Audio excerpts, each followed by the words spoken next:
एबे पिला जन्म कले मिलिबो अधिक टंका। देखंतु एकीकरण हैला ममता और प्रधानमंत्री मातृबंधन योजना। आपण माने जानिथिबे आम राज्य सरकार तरफ ममता योजना रही, केंद्र सरकार तरफ प्रधानमंत्री मातृबंधन योजना रही। तेबे दुईटी योजना मिसी एबे हैला गोटिए, जो मिलिबो एबे अधिक टंका।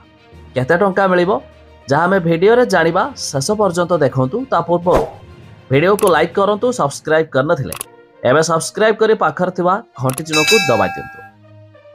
ओडिशा राज्य मंत्रिमंडल राज्यर ममता योजना को केंद्र सरकार को प्रधानमंत्री मातृबंधन योजना सहित समन्वित भावे ममता PMMVY नाम रे को ब्रांडिंग माध्यम रे कार्यकारी करने को अनुमोदन प्रदान करछि। तेबे झियो संतान जन्म पाई अधिक सहायता, जहाँकि पूर्वर ममता योजना अधीन रे झियो संतान जन्म पाई हिताधिकारी को 10,000 टंका मिलुथला।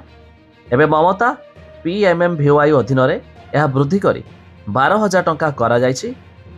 सेहिपरि पुओ संतान क्षेत्र रे हिताधिकारी को 10,000 टंका प्रदान करा जिवो, जहाँकि 2,000 टंका मध्य बढ़ा जायछि।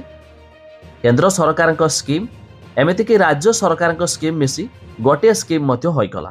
तेबे अंगनवाड़ी कर्मी पाई वृद्धि होइछि मध्य प्रोत्साहन राशि। पूर्वर अंगनवाड़ी कर्मी एवं अंगनवाड़ी सहायिका माने प्रोत्साहन राशि भावे यथाक्रमे 200 टंका पाउथिले अंगनवाड़ी कर्मी, जहाँकु एबे मिलिबो 250 टंका। सेहिपरि सहायिका मानकु 100 टंका मिलुथिबा बेले एबे सेमानकु 150 टंका मध्य देबे सरकार, जहाँकि स्कीम रे एबे सरकार टंका बढ़ाई दैछंती। दुईटी जाक स्कीम मिसी गोटे स्कीम रे परिणत हैला।